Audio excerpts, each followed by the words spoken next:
You thought you found a cheap room, but your new roommate was a being no human could have imagined, a long-eared, winged, red-lipped alien vampire woman.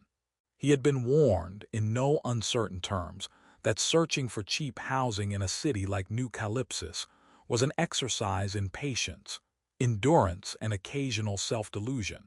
Yet he had somehow convinced himself that luck would intervene. The apartment listing had been tantalizingly vague. Affordable, cozy room, minimal disturbances, utilities included. Minimal disturbances, he mused, probably meant the neighbors would be quietly noisy in their own peculiar way.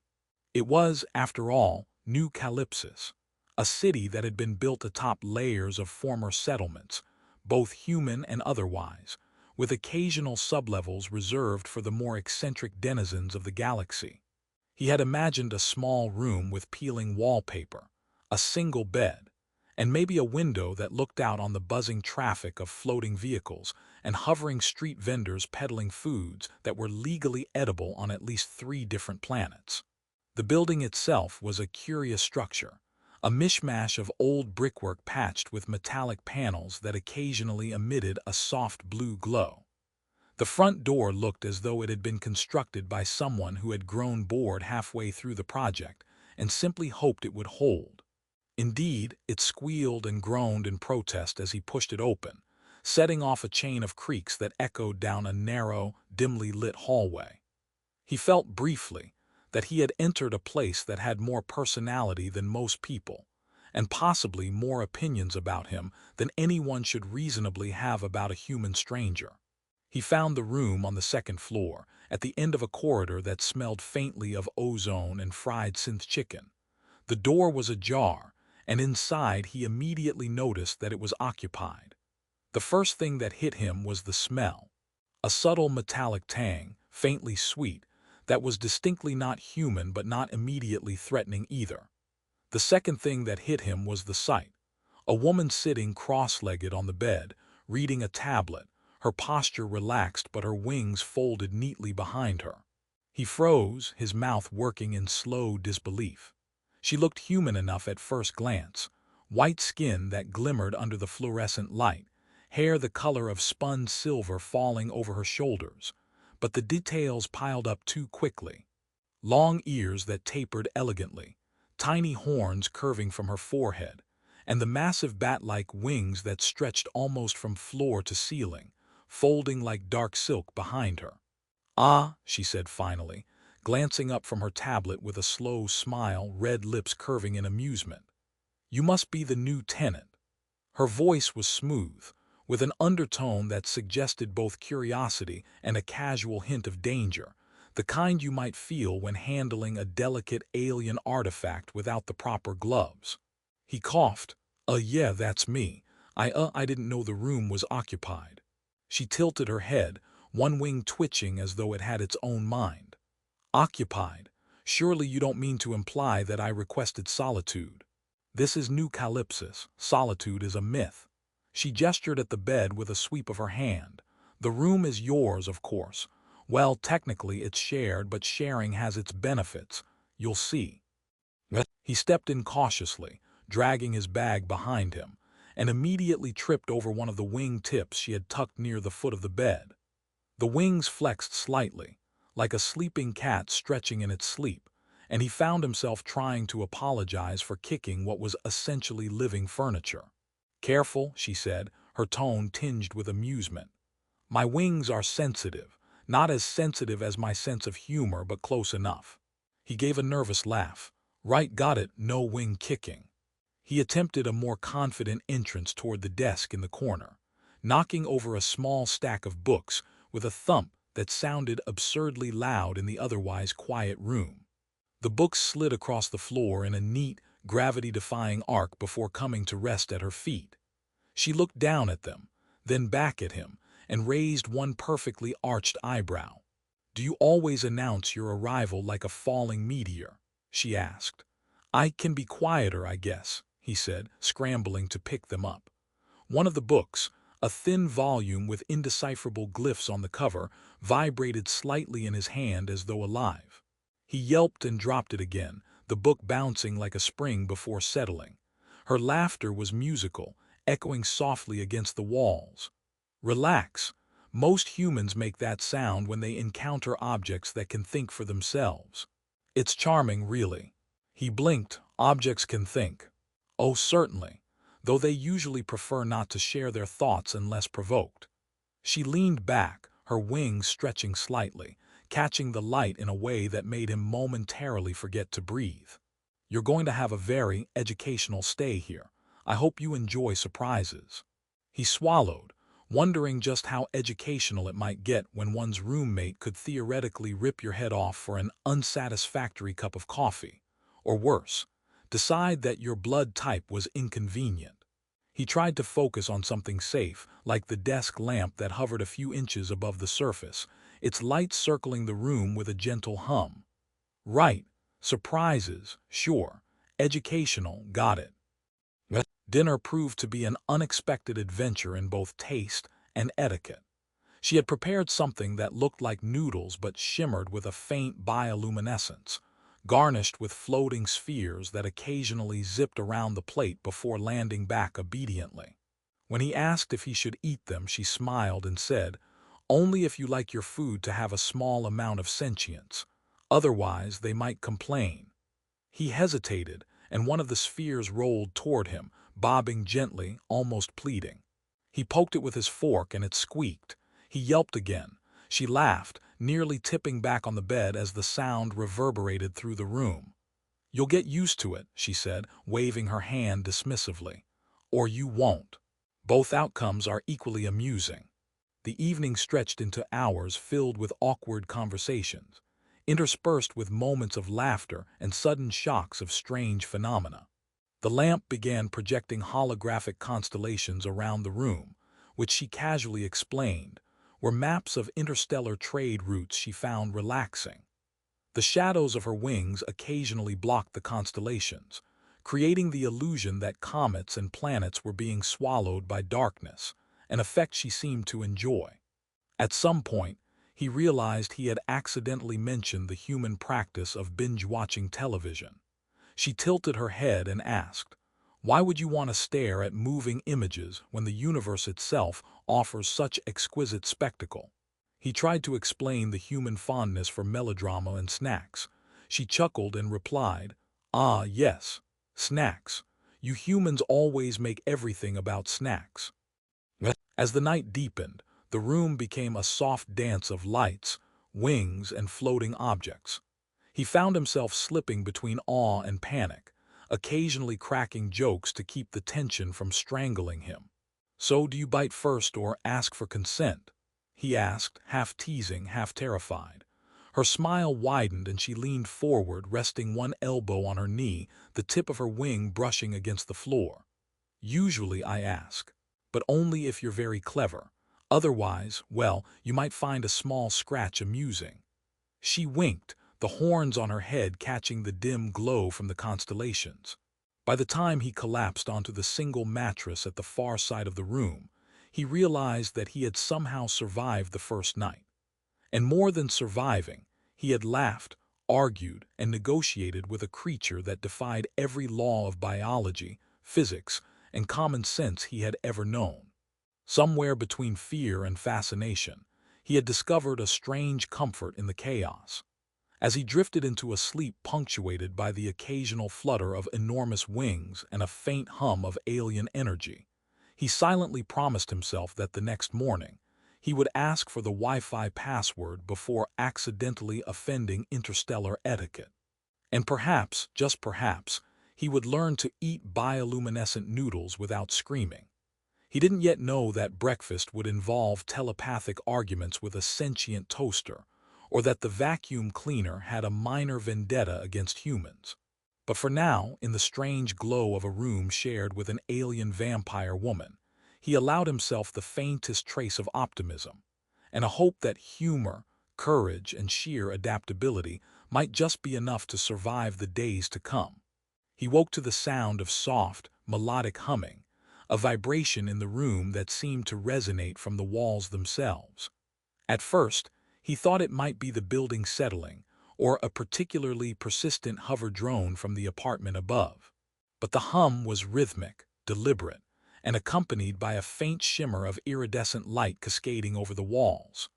Blinking against the unusual glow, he realized it was coming from her, his roommate, the alien vampire woman, perched cross-legged on the edge of the bed, wings partially unfurled in a way that made the light dance like liquid silver across the room. "Morning," she said, eyes half-lidded but sharp, teeth glinting faintly as she yawned. Or what passes for morning in a human circadian cycle. He rubbed his eyes and muttered, "It's early, very early, why are you humming?" "Humming," she replied, tilting her head in mock confusion. "I'm not humming. That's the resonant frequency of my wings interacting with the room's quantum field, though to you it probably sounds like humming, or a lullaby, or an alarm that doesn't exist yet." He sat up, trying not to stare too openly at the enormous wings stretching behind her. "Right, so, natural alarm clock, got it." He paused. "Does that happen every morning?" "Every morning except Tuesdays, when the magnetic flux in the building is higher, and my wings prefer to nap. Or Fridays, when the food synthesizers downstairs decide to experiment with new flavors." He blinked. "Food synthesizers?" "Oh yes. This building has a small cafe run by a semi-sentient AI that occasionally takes creative liberties with human taste buds. Last week, it combined cinnamon, methane, and some kind of hollow fruit into a gelatinous cube. Delicious if you have the proper digestive adaptations." She smiled, and he could see faint fangs glinting in her mouth, or if you like minor chemical explosions in your stomach. He got out of bed cautiously, testing his balance on the floor that seemed to hum faintly with the residual energy from her wings. The first thing he noticed was the sentient toaster. It hovered in midair, gently rotating like it had grown bored of lying on a counter. He approached it warily. "Good morning," he said, hoping politeness might keep it from launching bread projectiles. The toaster responded by producing two perfectly browned slices and propelling them gently toward him, as if acknowledging his greeting. One landed squarely in his hand, the other hovered, spinning in the air, almost expectantly. He caught it just in time, muttering, "Great sentient breakfast. Check." "Don't forget the coffee," she said, floating over to the small counter with her wings folding like dark ribbons. "Synthesized, of course. It tastes mostly like coffee, with a hint of temporal energy, guaranteed to make your morning slightly more interesting." He took a sip, immediately feeling a tingle run through his nervous system, like a static charge across the back of his neck. He coughed. "Interesting, yes, that's one word for it." She laughed, a musical sound that seemed to bend slightly in the air, tugging at invisible threads. "Yes, humans are rather limited in vocabulary when describing interdimensional cuisine. You'll learn." Breakfast over, the two of them ventured into the city, a sprawling, chaotic mosaic of floating districts, neon-lit canals and streets where pedestrians occasionally hovered in midair while waiting for autonomous transport pods. She moved beside him with a grace that suggested wings were more than decorative. Every step was measured, every motion efficient. Yet she seemed amused by his fumbling attempt at blending in. "You do realize," she said casually, "that humans aren't exactly inconspicuous, right? Especially when trying not to look like tourists in a city that literally folds upon itself." "I'm blending," he said, pointing at a holographic map projected from his wrist, which immediately wobbled, sputtered, and recalculated in a panicked sort of way. "I'm blending." "Sure," she replied, wings twitching slightly.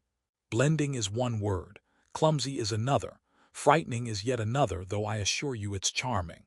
They passed a floating market, vendors selling everything from gravity-defying fruit to compact energy cores that hummed with potential.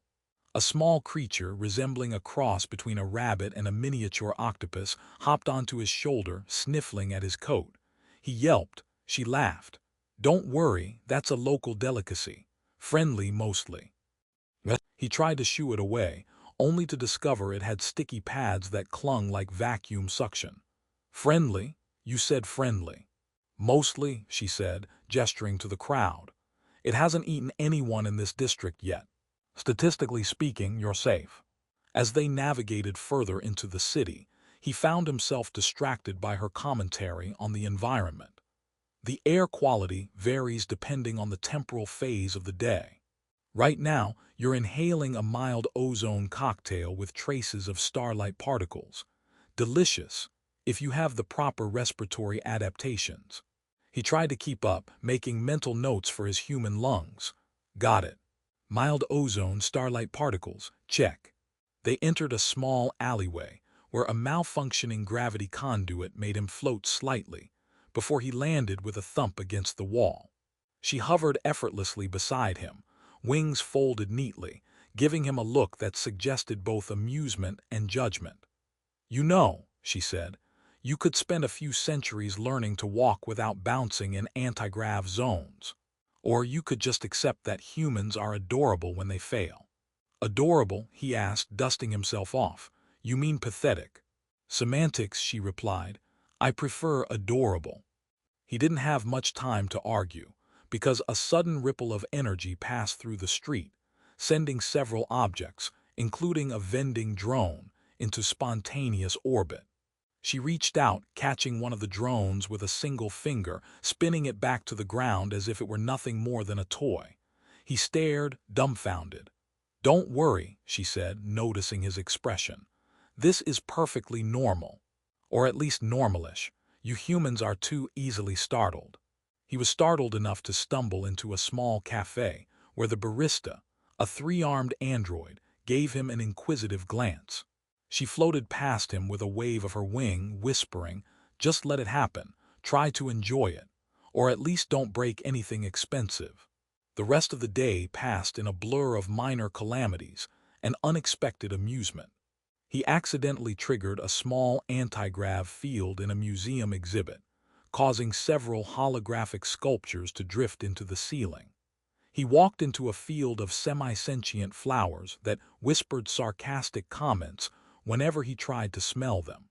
At one point, he tried to buy a simple drink from a street vendor, only to discover it required negotiation with the liquid itself, which had a tendency to change flavor mid-pour. Each time he faltered, she was there, either catching him, making a witty remark, or occasionally adjusting the local physics to prevent disaster. By evening, they returned to the apartment, both slightly worse for wear but oddly exhilarated. He collapsed onto the bed while she floated near the window, wings extending toward the cityscape, absorbing the neon reflections like a living prism. "You survived," she said, almost approvingly. "Barely. But that's human ingenuity for you. Clumsy, ridiculous, yet somehow effective." I think I need a drink," he said, glancing warily at the bioluminescent noodles left from breakfast's experimental remnants. "You'll learn to appreciate them," she said with a faint grin, "or at least stop screaming when they squeak." He closed his eyes, realizing that life with her would be less about fear and more about learning, improvising, and occasionally laughing at the absurdity of surviving another day, in a city where reality bent like warm taffy and his roommate was capable of folding space with a flick of her wings. Somewhere between exhaustion and relief, he admitted to himself that perhaps, just perhaps, this bizarre, chaotic, and occasionally terrifying experience might actually be fun.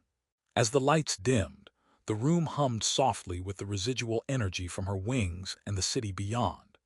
He drifted into an uneasy but exhilarated sleep, knowing that tomorrow would bring another day of minor disasters, improbable physics, and the peculiar camaraderie of sharing a room with an alien vampire woman who was more astonishingly alive than anything he had ever encountered. The morning arrived with a quiet hum that somehow seemed louder than usual, vibrating through the apartment like a living thing. He groaned, rubbing his eyes as he tried to remember which day of the week it was, only to realize that in New Calypsis, days were relative and mornings were mostly a suggestion. His roommate, the alien vampire woman, whose wings now seemed to fill the room even while folded, was perched on the edge of the bed, a tablet floating inches from her hands, reading through what appeared to be a dossier of interstellar regulations. She glanced up at him with a smile that could have been charming or predatory, he was no longer sure which. "Ready for your first diplomatic mission?" she asked, voice laced with amusement. He blinked. "Diplomatic, what now?" She rolled her eyes, folding one wing lazily over her shoulder. "Don't pretend you don't know. You survived the city's sentient flora, the semi-sentient coffee, and a floating vending drone, yet you look like a deer caught in anti-grav headlights. You're more prepared than you think. We have a minor situation at the Embassy of Extraterrestrial Affairs. Minor by their standards, catastrophic by human ones." He tried to steady his breathing. "Oh, that's reassuring. So how diplomatic?" "Mostly verbal," she said with a wink. "Occasionally involving mild temporal anomalies, nothing fatal, usually." By the time they arrived at the embassy, a sprawling, crystalline structure hovering slightly above the ground like a giant shard of ice, the main square was already in chaos. Gravity fields flickered intermittently, holographic banners twisted and shimmered out of sync, and a small council of alien dignitaries hovered midair, arguing in a chorus of tones that made his teeth vibrate. She nudged him forward with a wing-tip. "Go on. Observe, adapt, and don't trip. Your human ingenuity personified, clumsy, yes, but stubbornly effective."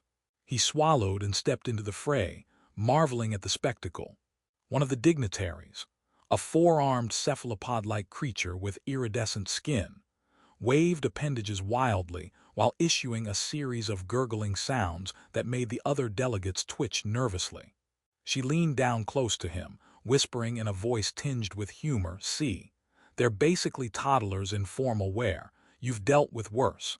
Remember the sentient toaster." He shuddered. "I'm never forgetting the sentient toaster." "Good. That memory will serve you." She guided him toward the central chamber, where the main holographic projection flickered like a heat shimmer. A dispute over temporal zoning had caused several alien dignitaries to accidentally swap bodies for a brief period, and the room smelled faintly of ozone and burnt synth fabric.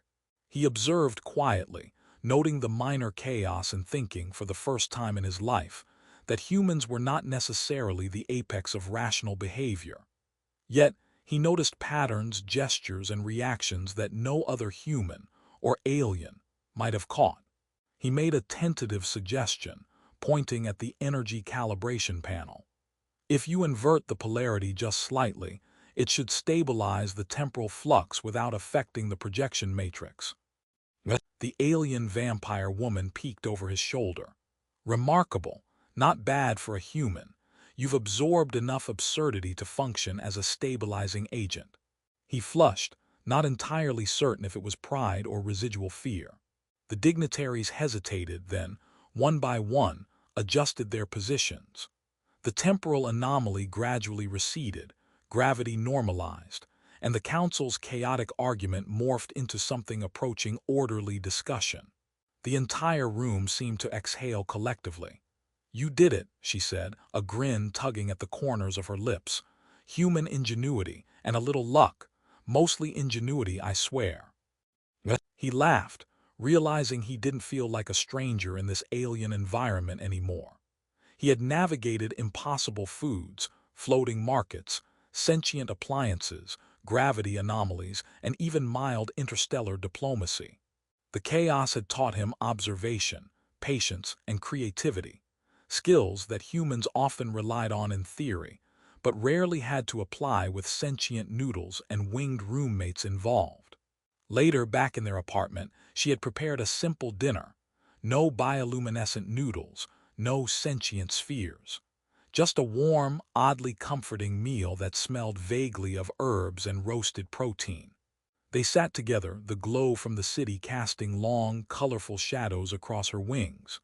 "You know," he said cautiously, "I never thought I'd say this, but I kind of enjoy this chaos. Even the terrifying parts." She laughed softly, wings flexing as if pleased. "It grows on you.